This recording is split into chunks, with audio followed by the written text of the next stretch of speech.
começando mais um Comentando no QG. Aqui quem fala é seu host de sempre, Paulo Raposo. E hoje eu tenho um primeiro episódio pra vocês, conforme prometido. É um especial? Sim. É uma coisa que vai virar tradição? Não sei, tudo vai depender. Mas pelo segundo ano consecutivo temos um episódio especial para falarmos sobre Jump Festa. Sim, vamos falar um pouco sobre alguns destaques que teve aí no evento, algumas coisas interessantes, algumas outras eu não vou passar propositalmente para evitar polêmicas, mas é isso que a gente vai falar hoje.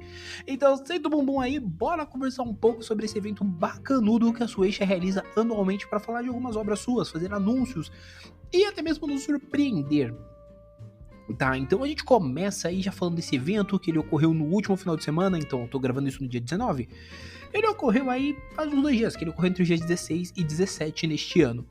É um evento que ele já é tradicional da editora, né, da editora num todo, então a gente sempre tem algumas novidades muito interessantes, e aí nós temos os palcos principais, né, são 4 palcos ao todo, se não me falha a memória, que é o Super Stage, o Blue, o Green e o Red. O Blue, né, o palco azul, ele geralmente é onde se concentram algumas obras que tem anime. Esse ano, inclusive, todas que foram pra lá tinham animes. O Green e o Red, eles não correm por fora, né, eles costumam ter obras que tem anime e tudo mais, mas eles também têm as obras que eles querem divulgar. Por exemplo, o Green, esse ano, eles divulgaram muita coisa, até de obras novatas. Levaram os editores, levaram autor, né, também no Green. Não falei, não lembro se foi no Green ou no Red. Foi no Red que levaram de autor de Akane Banashi pra conversar um pouco mais. Então, assim, são palcos que eles são voltados realmente pra galera conhecer mais as obras e tudo mais. E o palco de maior foco, ele sempre acaba sendo o azul. Justamente porque muitas obras que estão lá tem anime anunciado, são obras que muitas das vezes já vai ter alguma informação, inclusive esse ano, como eu disse, o azul ele realmente foi muito destaque, porque todas as obras tinha alguém da produção do anime, ou ator de voz, atriz de voz, ou alguém da produção, então assim, foi muito chamariz. E tanto que nós tivemos 2 obras que foram para esse palco, que são, para mim, eu acho que sim, são os destaque more, além do anúncio do último dia, que foram a Onohaku e Dandadan, que foram 2 obras que até onde a gente sabia não tinha anime anunciado e elas estavam no palco, que só tinha animes anunciados, então foi daí que começou a surgir o burburinho dos animes, que o evento fez o favor de confirmar. Tá, um ponto que eu deixaria adiantado antes de eu seguir falando um pouco, dando algumas gerais, é que todas as informações que eu tô falando aqui de animes e tudo mais, eu tô olhando com base no que o Analyze It postou, que inclusive eu já escrevi, teve um tempo que eu escrevi lá sobre a Jump Square, e é um blog barra Twitter, né, tem blog, tem o Twitter, eles voltaram com podcast também, eu tenho que pegar pra ouvir, que eu gosto bastante, tem um carinho muito grande, e se você tá ouvindo isso e você não segue por algum motivo, o link tá aqui embaixo do Twitter dele, do Twitter da Analyze It, pra vocês irem conhecer o trampo do Nicolin, e além de ver o Twitter, vai nos links, clica no link do site, lê que é muito foda, mano, tipo, é uma fonte de informação gigantesca.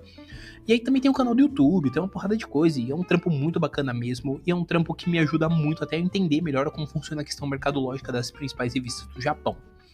Tá, mas voltando agora pra Jump Festa, como eu disse, o foco principal sempre foi o palco azul, mas eu também vou dar uma passada no que ele postou aqui no Twitter, porque ele postou alguns destaques dos palcos, né, do palco vermelho e do palco verde. Mas falando do palco azul e falando de uma das obras que eu mencionei, a primeira obra que ganhou, né, um destaque no palco, que foi a primeira, né, do dia 16, foi Blue Box, a Onohaku. A Onohaku, a gente já tinha sua suspeita de anime, os chineses já tinham meio que vazado que ia ter anime, então a gente já tinha meio que essa certeza. Meio não, né? Nós já tínhamos. Inclusive, 15 dias atrás, nós tivemos a capa da Weekly Shonen Jump, onde tivemos essa divulgação.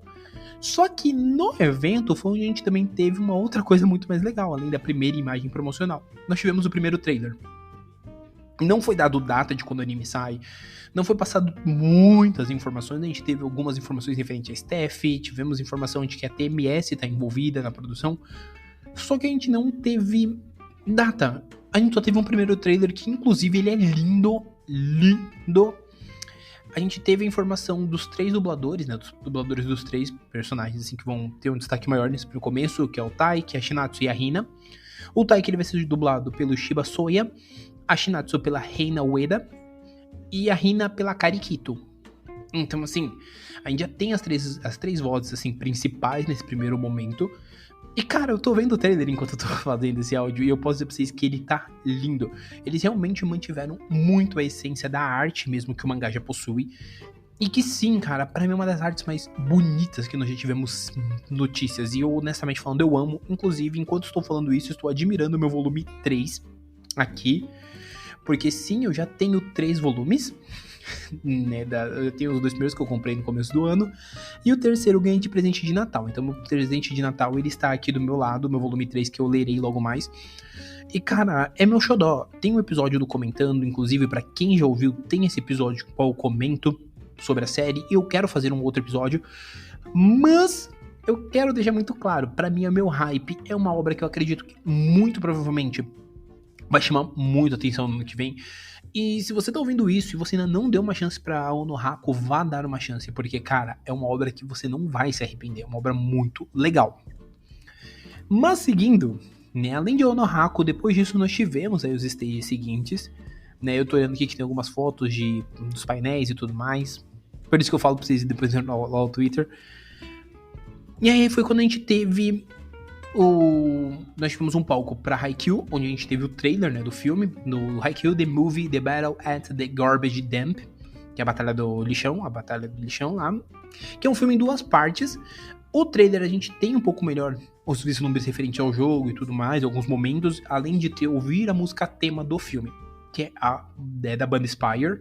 O Spire de novo cuida de música de Haikyuu, e agora com a música Orange. Tem cara de ser bem interessante, inclusive. Eu preciso voltar a ler Haikyuu. Tô no volume 4 dos que a JBC lançou, então tipo, média 8. Então eu tenho que correr aí pra alcançar. E eu quero ver esse filme sim, torço pra ele vir pro Brasil, porque se vier eu vou assistir no cinema, provavelmente. Além disso, a gente teve uma arte especial do Furudate, né, pra Haikyuu. Um outro ponto que ainda é anime, mas aí foi um anúncio que surgiu lá. A gente vai ter um joguinho de luta de Hunter x Hunter. Ele é produzido pela Bushiroad Games e pela Eighting. E a gente só vai ter detalhes desse jogo no dia 6 de janeiro, que é quando é o evento da Bushiroad, para falar sobre os jogos dela, sobre as produções que ela tá envolvida, e ela vai falar desse jogo. Também tivemos algumas outras coisas, né? Então, o editor de Witch Watch, ele tava falando um pouco sobre a série, ele até brincou, né, sobre a possibilidade, depois teve, né, os dubladores fazendo leitura e brincaram com a questão de ter uma possibilidade de um anime, né, que eles esperam ter um anúncio de anime tão bom quanto. E aí a gente foi para Dandadan, né, que aí também teve um trailer. Pra quem não tá sabendo, Dandadan terá anime sim pro ano que vem. No evento foi anunciado que o anime ele sai em outubro. O estúdio responsável, Science Saru, pra quem não conhece Science Saru, pra Netflix, por exemplo, já produziram algumas coisas. Ele já tem diversas outras, então, mas alguns destaques pra mim deles é o próprio Devilman Crybaby, a animação de Scott Pilgrim. E é um estúdio que muito que a gente sabe é que eles têm uma liberdade muito grande pra fazer produções. Então, pra Dandadan, que é bem malucão mesmo, eu só li um capítulo do mangá e, porra, é muita piração, vale muito a pena. É um estúdio que provavelmente vai inovar muito. Também tivemos informação que Kimetsu no Yaiba terá um evento de aniversário de 5 anos do anime. Informações surgirão em breve. Conforme dito, tem algumas outras coisas também do cast de Dandadan, né, dubladores, mas eu não vou entrar muito no mérito, porque eu não gosto tanto. E aí a gente teve um anúncio que eu acho que é interessante falar sobre Jujutsu Kaisen, tá? Primeiro de tudo, é um número de cópias em circulação que é bem agressivo, é 90 milhões de cópias com 25 volumes, o que, fazendo o cálculo por cima e olhando o que tá aqui, são uma média de 3,6 milhões de cópias por volume. É uma quantidade muito grande. E além disso, durante a Jump Festa, a Gege Akutami disse que provavelmente essa é a última Jump Festa que Jujutsu Kaisen estará ainda em publicação na Jump. Meio que Gege Akutami deixou claro que pretende terminar Jujutsu Kaisen ao longo de 2024. Se vai conseguir ou não, são outros 500. Mas a intenção, pelo que ficou meio claro, é encerrar no próximo ano aí que vem. Continuando, a gente teve aí também um posterzinho de Yu-Gi-Oh! Go Rush, que, né, Yu-Gi-Oh! Tá sempre em voga nas Jump Festas, porque Yu-Gi-Oh! É uma franquia que tá sempre se renovando. Tivemos Green Stage de Sakamoto Days, no qual não teve nada, absolutamente nada. E seguimos. Então, sem anúncio. Também tivemos no palco vermelho um novo trailer da terceira temporada de Blue Exorcist, que vai adaptar o arco da Illuminati, o que é bem interessante. Vale lembrar que essa terceira temporada, ela estreia em janeiro, e é bem curioso a gente falar de Blue Exorcist por um motivo muito simples. Pra quem que vê o anime, é meio que um teste de você conseguir achar os pontos certos, porque a primeira temporada tem um final original, então você tem que assistir até um certo momento da primeira temporada, pra então ir pra segunda. Depois de assistir a segunda, você vai pra terceira, que é essa. Então é bem malucão mesmo, mas vale a pena você conferir. Mas a gente vai ter essa temporada pra falar do Arco Illuminati, então muito provavelmente pode ocorrer das próximas temporadas também ter a sua devida adaptação. Tivemos uma nova imagem promocional para The Elusive Samurai, que tá sendo... Vale mencionar que Dandadan e The Elusive Samurai, pela editora Panini, Blue Exorcist é publicado pela JBC, assim como Haikyuu. Tá? Então só fazendo aí também as editoras que publicam os materiais para que vocês vão lá atrás também das obras. Além disso, a gente teve um trailer também no palco azul para a segunda parte de Undead Unlucky, né? O anime tá em exibição, aqui no Brasil ele é exibido pelo Star Plus, saiu com um certo delay, mas tá saindo na Star Plus. Além disso, também o mangá sai pela Panini. Tem um novo trailer aí também, que eu não acompanho o anime, então não posso falar muito, infelizmente. Tivemos o primeiro trailer de Missão Família Yozakura, ou Yozakura-san Chi no Daisuken, que é um anime que está sendo produzido pelo estúdio Silverlink. A estreia é em abril e, cara, é um anime que eu vi gente falando que, nossa, é o novo Reborn. Eu não concordo, tá? E eu não concordo por um motivo muito simples. Reborn, ele tem os seus momentos muito cravados no mangá. Tipo assim, daqui até aqui é comédia. A partir daqui, ele é mais ação. Então, por ele ter essa estética, eu acho que é muito mais difícil comparar Yozakura com Reborn. Porque Yozakura, ele vai numa constante muito mais variável que Reborn. Reborn, ele foi muito numa constante comédia até o momento que ele decidiu que ele seria ação. Que a Mano decidiu fazer dessa forma. Então, tem essa diferença. Yozakura, ele é publicado no Brasil pela Panini, o mangá. Eu comentei atrás. E eu ainda não sei qual que será a empresa que vai pegar. Mas, enfim. O Correio também foi falar um pouco aí sobre Boku no Hero. Inclusive tem um trecho aqui no Jump da cobertura do Analyze que ele fala assim: ninguém mais acredita quando eu digo que Boku no Hero vai acabar esse ano. E até os dubladores brincaram, né? Porque ele não consegue terminar a série no período que ele prevê. Então é bem isso. Aí a gente tem alguns outros momentos de fotos e tananã. Tô olhando aqui, tô falando pra vocês terem uma noção do que eu tô acompanhando. A gente também teve algumas outras coisas já no segundo dia. No segundo dia, a gente teve o ator do Luffy junto com a dubladora e um boneco dançando no palco. Isso é maravilhoso. E eu vou deixar a notícia referente a One Piece pro final, porque aí eu quero conversar um pouco melhor e até dar o meu saldo com base em tudo. Para os fãs de Chainsaw Man, o arco da Raze, ele vai sair. É um filme, vai sair no último trimestre de 2024, que vai ser ali bem pro final do ano. E pegou todo mundo de surpresa, porque ninguém sabia exatamente o que seria feito a seguir depois da primeira temporada de Chainsaw Man. Tá aí, a gente vai ter um filme. Vai sair no Brasil? Não sabemos. Eu torço pra que saia com uma janela curta, igual tá saindo muita coisa aí ultimamente, porque tem cara de ser bem interessante. Tivemos um novo trailer de Matou Seihei no Slave, ou Chained Soldier, que, mano, honestamente falando, como alguém que leu o primeiro volume do mangá e achou uma obra bem divertidinha, porque é bem legalzinha, não é nada muito uau, revolucionário, mas é bem legal, admito. Eu achei o trailer bem qualquer coisa. Tem chance de fazer um sucessinho? Tem, mas o CGI pra mim ele ainda tá meio cebozinho, tá um negócio que eu olho e faço rancinho. Mas ele é bem interessante, é um PV mais completão de todos que saíram assim, eu acho que é o mais maior. Vou usar esse termo, mesmo sabendo que ele não existe. Mas foi o maiorzinho, ele tem cerca de quase 2 minutos. Tem trecho do tema de abertura. O anime também estreia em janeiro. Então assim, ele tá um trailer bem completo mesmo. E tá com uma cara bem de interessante mesmo. Tá? A gente teve, como eu disse, o palco falando de Akane Banashi, no qual o autor estava também, né? O autor, o desenhista e o roteirista. E isso foi bem interessante. Além disso, a gente teve aí o anúncio que pegou todo mundo de surpresa. Tá, eu falei de tudo, assim, de uma forma muito geral. Lembrei, a gente também teve trailer da terceira parte do último arco de Bleach em anime, que tá um trailer bem bacana. Mas eu acho que o que a gente tem que falar realmente é do grande anúncio, porque pra mim, assim, os pontos altos foram os anúncios. Os anúncios não, o trailer do anime de Onohako, seguido do anúncio envolvendo One Piece. Pra quem porventura mora em Nárnia e não tá sabendo, One Piece está para completar 25 anos. É óbvio que 25 anos é uma data muito importante, é uma data que precisa ter aí o devido cuidado, o devido carinho e as devidas comemorações. E One Piece, como de costume, não poderia ficar de fora, como o anúncio foi anunciado que a série terá um novo anime.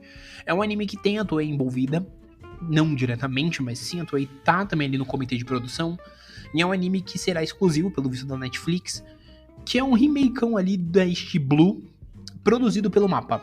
Então, assim, pra quem tava, nossa, como que seria um remake de One Piece? A gente meio que já teremos isso dessa primeira saga, que é a saga mais antiga, a saga que tem uma arte mais datada, com várias aspas, foi no estúdio mais atual, que é o Mapa. Pelo que ficou claro, isso vai sair de forma exclusiva na Netflix. Então, assim, mostrando que a empresa tá focada realmente em investir nisso. E, cara, isso real quebrou a internet. Tipo, muita gente ficou chocada. O assunto ficou por dias, tipo, acho que uns 2, de domingo pra hoje, assim, ele ficou vários dias, vários momentos no Trend Topics mesmo, porque todo mundo ficou muito surpreso. Porque pegou muita gente de surpresa. E além disso, a gente também teve algumas informações sobre o arco de Egghead, né, que aí é a produção contínua, que foram os voice actors, né, as vozes, né, dos Vegapunks, né, dos 6 Vegapunks. A gente teve as vozes divulgadas, além dos novos temas de abertura e encerramento, que pelo que me falaram aqui depois quando eu mandei, é que é a mesma combinação da primeira abertura, né? Quem faz a abertura e quem faz o encerramento. São as mesmas pessoas que fizeram as primeiras. Então, cara, foi muito interessante essa parte. É óbvio que teve muita coisa também que não foi mencionada. Teve, obviamente, palcos menores para falar de obras da Square, para falar de obras da Plus. Teve alguns palcos, como eu disse, o palco vermelho e o palco verde, eles não foram tantos destaques, porque eles são coisas mais gerais. Mas a gente teve um trailerzinho do gato que faz ramen, do Ramen Keto, né, do Red, eu falei a memória, Red Cat Ramen, ou whatever. Do gatinho que faz ramen, que eu achei bem interessante. Tivemos algumas outras informações muito mais gerais, assim. Tivemos, inclusive, alguns teasers que nada mais eram do que os banners sendo mostrados na animação. Mas foi bem interessante de uma forma geral. É aquilo que eu penso como o segundo ano que eu acompanho. Segundo ano não, né? Pelo menos o quarto ano que eu acompanho as notícias da Jump Festa. É um evento que ele promete pra gente um hype muito interessante e ele sempre vai entregar. E isso é uma coisa que, especialmente nesses 2 últimos anos, eles fizeram muito. Eu tava esperando algumas coisas muito interessantes, eles me entregavam exatamente o que eu tava esperando, até um pouco mais. Esse ano veio pelo trailer de Blue Box, porque eu imaginei que viria um palco, mas veio um bagulho até além, a animação tá linda. Foi essa notícia referente ao One Piece, porque o One Piece a gente sabia que ia ter um palco comemorativo e sabíamos que tinha os projetos aí pra 25 anos. Só que nem nos meus maiores sonhos eu imaginar que alguém ia anunciar uma reanimação, tá ligado? Um remakeão de todo o arco do East Blue em anime por um novo estúdio. Então isso foi muito interessante, me pegou muito de jeito e eu gostei bastante. No geral, dá pra falar que o saldo em si dessa Jump Festa, ele foi muito positivo, ele foi muito legal. E honestamente falando, cara, eu espero que em 2024 seja tão épico quanto.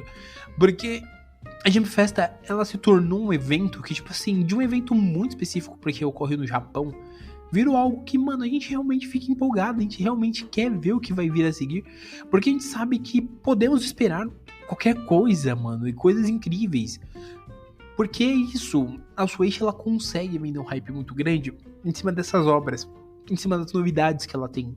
E é isso. Ao longo de 2024, muitas dessas obras que tiveram um palco, né, especialmente as que tem anime, vão sair dos animes. Então a gente vai conseguir ter uma noção melhor da animação e tudo mais. E, cara, a gente só vai querer hypar pra próxima de ter coisas tão incríveis quanto essa, né? Mas, porque eu tinha falado de Jump Festa, no geral, é tudo isso que eu falei. Coisa pra caramba até. E agora fazendo os comentários de sempre. Esse episódio era pra ter saído no dia que eu tô gravando, dia 19, mas por fatores chamado calor excessivo no Brasil inteiro, especialmente em São Paulo, eu não consegui gravar porque eu estava babando de sono e eu falei, se eu gravar vai ser uma porcaria. Inclusive, vocês estão vendo que eu tô dando uma travada porque eu tô quase bocejando. Já tô realmente com calor e tô começando a dar sono. Mas assim, se você tá chegando agora nesse episódio, pô, eu caí de gaiato, não se preocupe. Esse é o primeiro episódio desta quarta-feira. Teremos um segundo episódio? Sim, ao meio-dia tem um episódio regular, que vai ser bem bacana. Espero que vocês fiquem aí e vocês curtam. Mas, além disso, sempre lembrando de sempre, se é a primeira vez que você chegou neste local, seja muito bem-vindo, eu espero que você goste. Tem outros 170 e tananã de episódios aí para você ouvir, curtir, conhecer melhor o projeto. Se porventura você já ouve com frequência, indica o podcast para um amigo, ajuda nós, para que o projeto cresça cada vez mais e vocês conheçam mais e mais coisas novas, certo? Além disso, sempre lembrando que os podcasts estão aí disponíveis nos principais agregadores: Google Podcast, Deezer, Apple Podcast, Amazon Music e Spotify. E além de tudo isso, lembrando sempre que o Comentando são 2 episódios semanais regulares, às terças e quintas. Esses são um padrão, mas nesse final de ano muito provavelmente eu vou mudar para as quartas e sextas no final de ano, para que você já chegue aí pro final de semana com um episódio aí para poder curtir e aproveitar. Eu sei que os episódios do Comentando também não são tão grandes, então dá pra você ouvir aí tranquilamente no seu fim de sexta, juntando tudo nesse final de ano para aproveitar e descansar.